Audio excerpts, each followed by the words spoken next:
Sanibonani, ngiphinde nginamukele namhlanje besizochaza.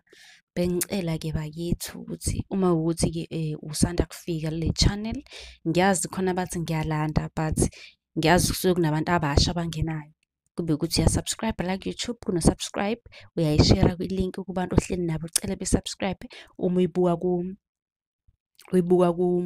ku-TikTok, sicela ukuthi-ke ufollowe, ucomment ukuthi wena ufisa sikuchazele lithini, ngoba njalo siyachaza. Wena-ke commenta ngaleli ufuna ukuthi silichaze kwi-comment section ku-YouTube noma kuphi, bese uyangicela inamba bakithi ukuthi mina ngicela inamba ya-WhatsApp ukuze njalo ekuseni ngizokuhlupha ku-WhatsApp ngikubuze.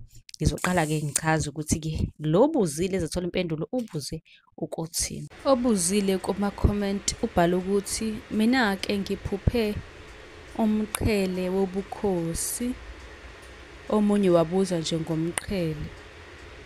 Ake ngikuchaze-ke nalokhu, lokhu kusuke kubika nje into nayo enhle.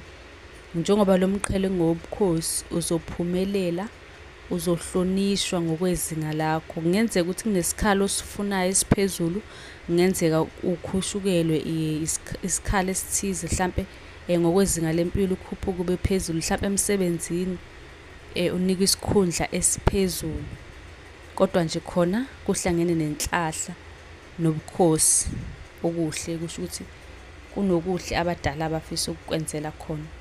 Uma nawe-ke unombuzo, ngicela ubuze kwi-comment. Ungakhohlwa ukusubscribe ku-YouTube ngoba ividiyo yila engizoyifaka khona yaleli phupho ozolibuza kwi-comment. Ngosuku ngiyaphosta-ke noma amavidiyo awu-20 ngithatha kula ma-comment. Ama-comment maningi kakhulu, ngicabanga ukuthi niyabona abantu abawu-300,000 baningi. So nawe ungaphuthuma ku-YouTube, mhlawumbe impendulo yakho kade nje ngayiphendula. Nisale kahle.